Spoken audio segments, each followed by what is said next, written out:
ಮಾಧುಸ್ವಾಮಿ ಅವರಿಗೆ ಭಾರತೀಯ ಜನತಾ ಪಕ್ಷದ ಒಬ್ಬ ಹಿರಿಯ ನಾಯಕರು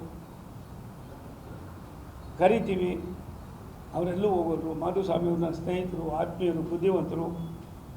ಅವ್ರು ಬರ್ತಾರೆ ಅನ್ನೋದಕ್ಕಿಂತ ಹೆಚ್ಚಾಗಿ ಬಿ ಜೆ ಪಿಯಲ್ಲಿ ಸಕ್ರಿಯವಾಗಿ ತೊಡಗಿಸ್ಕೊತಾರೆ.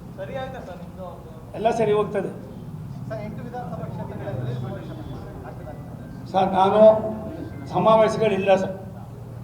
ಕಾರ್ಯಕರ್ತರ ಸಭೆಯನ್ನು 8 ಕಡೆಯಲ್ಲೂ ಕೂಡ ಜಂಟಿಯಾಗಿ ಮಾಡಿದ್ದೀನಿ ಸರ್.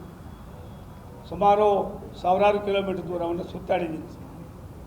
ನಿಮಗೂ ಗೊತ್ತಿದೆ, ಕಾರಿಗೆ ಗೆಜ್ಜೆ ಕಟ್ಕೊಂಡು ಓಡಾಡಿದ್ದೀನಿ ಸರ್. ನನಗೊಂದು ಆಸೆ ಇದೆ ಸರ್, ಚುನಾವಣೆ ಬಂದಾಗ ಓಡಾಡೋದು ಸ್ವಾಭಾವಿಕ. ಅದಾದಮೇಲೆ ಏನೇನು ಮಾಡಬೇಕು ಅನ್ನೋದು ಭಾರಿ ಮುಖ್ಯ ಸರ್. ಅದಕ್ಕೋಸ್ಕರವಾಗಿ ಇನ್ನೊಂದು 5-6ನೇ ತಾರೀಕು ಒಳಗಡೆ, ಇಲ್ಲ 8ನೇ ತಾರೀಕು ಒಳಗಡೆ ಈ ಜಿಲ್ಲೆಗೆ, ಈ ಲೋಕಸಭಾ ಕ್ಷೇತ್ರಕ್ಕೆ ನಾನು ಏನು ಮಾಡ್ತೀನಿ ಅನ್ನೋದು ಕೂಡ ಒಂದು ಮ್ಯಾನಿಫೆಸ್ಟೋ ಮಾಡ್ತಾ ಇದ್ದೀನಿ ಸರ್. ಅವಾಗ ಹೇಳಿದ್ದೆಲ್ಲ ಕೇಳಿಸ್ತಾರ ಗುರು? ನಿನ್ನೆ ನಿದ್ರೆ ಮಾಡ್ತಾಯಿದ್ದ? ಹೌದು ತಂದೆ, ಹೌದು ತಂದೆ.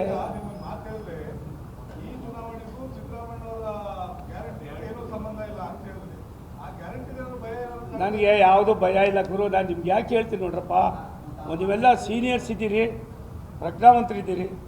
ನಾನು ಕೂಡ 45 ವರ್ಷಗಳ ಕಾಲ ರಾಜಕಾರಣದ ಏರುಪೇರುಗಳನ್ನ ಕಂಡಿದ್ದೇನೆ. ಸುಮಾರು ವರ್ಷಗಳ ಕಾಲ ಮಂತ್ರಿಯಾಗೂ ಕೆಲಸ ಮಾಡಿದ್ದೀನಿ. 6-7 ಜನ ಮುಖ್ಯಮಂತ್ರಿಗಳ ಜೊತೆ ಕೆಲಸ ಮಾಡಿದ್ದೀನಿ. 4-5 ಜನ ಪ್ರಧಾನಿಗಳಿಗೂ ಕೂಡ ನನ್ನದೇ ಆದಂಥ ಕೆಲವು ಸಂಬಂಧಗಳು, ಅವರ ಮಾರ್ಗದರ್ಶನದಲ್ಲಿ ನಾನು ನಡ್ಕೊಂಡಿದ್ದೀನಿ. ಹಾಗಿರೋದ್ರಿಂದ ತಾವು ಏನು ಹೇಳ್ತಾ ಇದ್ದೀರಿ ಇದೆಲ್ಲ ಒಂದು ಸ್ವಲ್ಪ ದಿನ ತಡ್ಕೊಳ್ಳಿ, ಪ್ಲೀಸ್ ತಡ್ಕೊಳ್ಳಿ. ಒಬ್ಬನ ಬಿಡಿ, ಪರಿಸ್ಥಿತಿಯನ್ನು ಅರ್ಥ ಮಾಡ್ಕೊಳ್ಳಿ. ದೇಶದ ಬಗ್ಗೆ ನಿಮಗೂ ಕೂಡ ನನಗೇನು ಹೆಚ್ಚಿನ ಗೌರವ ಇರ್ತಕ್ಕಂಥದ್ದು. ಈ ದೇಶದಲ್ಲಿ ಆಗ್ತಕ್ಕಂಥ ಕೈಘಟನೆಯನ್ನು 2 ನಿಮಿಷಕ್ಕೆ ತಮ್ಮ ಪ್ರಾಣದ ಅಂಗನ್ನು ತೊರೆದು ಇಡೀ ವಿಶ್ವಕ್ಕೆ ಪರಿಚಯ ಮಾಡ್ತಕ್ಕಂಥದ್ದು ಮಾಧ್ಯಮ. 100ಕ್ಕೆ 100 ವಿ ಸೋಮಣ್ಣವರು ನಿಮಿತ್ತ ಮಾತ್ರ. ವಿ ಸೋಮಣ್ಣವರು ತುಮಕೂರು ಲೋಕಸಭಾ ಕ್ಷೇತ್ರಕ್ಕೆ ಮಾತ್ರ. ನನ್ನ ಹಾಗೆ 543 ಕಡೆಯಲ್ಲೂ ಕೂಡ ಇದ್ದಾರೆ. ಆದರೆ ಒಬ್ಬನೇ ನಾಯಕ ಅಂತ ಬಿಂಬಿಸಿ 3ನೇ ಬಾರಿಗೂ ಕೂಡ ಆತನೇ ಪ್ರಧಾನಿ ಮಾಡ್ತೀನಿ ಅಂತ ಹೇಳ್ತಕ್ಕಂಥ ಒಂದು ಎದೆಗಾರಿಕೆ, ಒಂದು ಧೀಮಂತಿಕೆ ಯಾವುದಾದ್ರು ಒಂದಿದ್ದರೆ ಅದು ಭಾರತೀಯ ಜನತಾ ಪಕ್ಷದ ಜೊತೆಯಲ್ಲಿ NDA ಮಿತ್ರ ಪಕ್ಷಗಳಿಗೆ. ಸನ್ಮಾನ್ಯ ದೇವೇಗೌಡ ಅಂತ ಒಬ್ಬ ಮುತ್ಸದಿ ನಾಯಕ ಈ ದೇಶದ ದೂರದೃಷ್ಟಿಯನ್ನು ಅರ್ಥ ಮಾಡಿಕೊಂಡು ಈಗ ಹೇಳಿದ್ದಾರೆ ಅಂದಾಗ ಅವರ ಚಿಂತನೆಗಳೇನು, ಅವ್ರ ಮುಂದಿನ ದಿನಗಳಲ್ಲಿ ಆಗ್ತಕ್ಕಂಥ ಒಂದು ದೊಡ್ಡ ದೊಡ್ಡ ಸವಾಲುಗಳನ್ನು ಯಾವ ರೀತಿ ಎದುರಿಸಬೇಕಾಗ್ತದೆ ಅನ್ನೋದಕ್ಕೆ ಅವರ ಅನುಭವ ಕೂಡ ನಮಗೆ ಒಂದು ರೀತಿ ಶ್ರೀರಕ್ಷೆ ಆಗಿದೆ. ಆದ್ದರಿಂದ ಇವೆಲ್ಲ ಆಗ್ತದಣ್ಣ.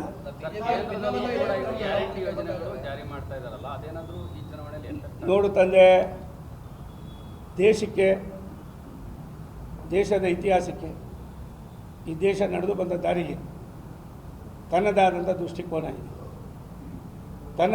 ದೃಷ್ಟಿಕೋನ ಇದೆ. ಗ್ಯಾರಂಟಿಗಳನ್ನು ಮಾಡಿ ಯಾವ್ಯಾವ ರಾಜ್ಯಗಳು ಏನೇನಾಗಿದೆ ಅಂತ ನೀವು ಕೂಡ ಮನವರಿಕೆ ಆಗಿದೆ. ನಿಮ್ಗೇನಾಗಿದೆ ನಾವು ಬಂದಾಗ ಕೇಳಲೇಬೇಕು, ನೀವು ಹೇಳಲೇಬೇಕು ನಾವು. ಆದ್ದರಿಂದ ಭಾರತಾದ್ಯಂತ 1 ನಿಮಿಷ ತಾಳಿ, ಎಲ್ಲೋ ಒಂದು ಕಡೆ ಎಲ್ಲಕ್ಕಿಂತ ದೊಡ್ಡದು ಈ ದೇಶದ ಸಂರಕ್ಷಣೆ, ಈ ದೇಶವನ್ನು ಅಭಿವೃದ್ಧಿಯತ್ತ ಕೊಂಡೊಯ್ತಕ್ಕಂಥದ್ದು. ಅನುಕ್ಷಣದ ಸುದ್ದಿಗಳಿಗಾಗಿ ವಿಸ್ತಾರ ನ್ಯೂಸ್ ಯೂಟ್ಯೂಬ್ ಚಾನೆಲ್ ಸಬ್ಸ್ಕ್ರೈಬ್ ಮಾಡಿ. ಹೊಸ ಸುದ್ದಿಗಳ ನೋಟಿಫಿಕೇಶನ್ಗಾಗಿ ಬೆಲ್ ಐಕಾನ್ ಕ್ಲಿಕ್ ಮಾಡಿ. ಲೇಟೆಸ್ಟ್ ಅಪ್ಡೇಟ್ಸ್ಗಾಗಿ www.vistaranews.com ವೆಬ್ಸೈಟ್ಗೆ ವಿಸಿಟ್ ಮಾಡಿ. ಅಂಗೈಯಲ್ಲೇ ಜಗತ್ತಿನ ಸುದ್ದಿ ತಿಳಿಯಲು ವಿಸ್ತಾರ ನ್ಯೂಸ್ ಕನ್ನಡ ಆಪ್ ಡೌನ್ಲೋಡ್ ಮಾಡಿ.